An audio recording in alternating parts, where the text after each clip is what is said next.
Responsable tout en partageant les efforts, voici la ligne directrice qui a guidé le conseil départemental dans l'élaboration de ce budget rigoureux selon son président.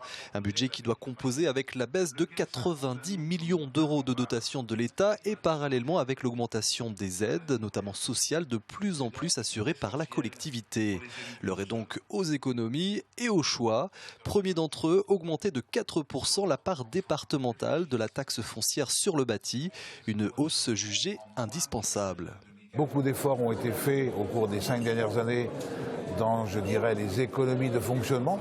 Et donc là, on arrive à un moment où si l'on veut envisager l'avenir avec, entre guillemets, un peu de sérénité, ça suppose d'être extrêmement vigilant. Je tiens à ce que les finances du département restent le plus saines possible et que je n'emmène pas le département dans le mur. Un effort demandé aux Vendéens propriétaires donc, estimé entre 10 à 15 euros supplémentaires par foyer et qui pourrait rapporter 4,5 millions au département. Autre décision, l'arrêt des aides à la voirie communale ou encore l'arrêt là aussi des subventions accordées au programme musique et danse en milieu scolaire.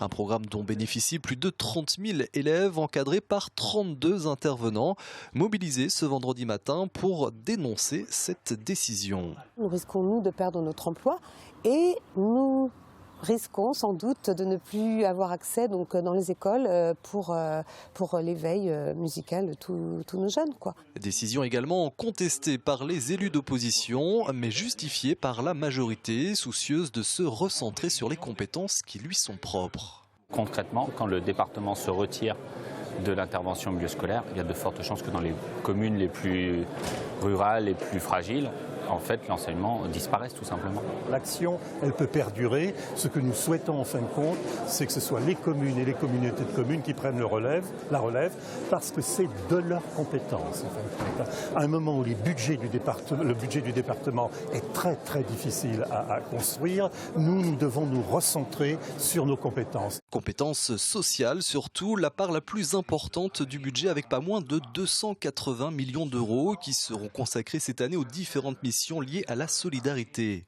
Un budget dont l'examen se poursuit la semaine prochaine avant d'être voté jeudi et vendredi prochain.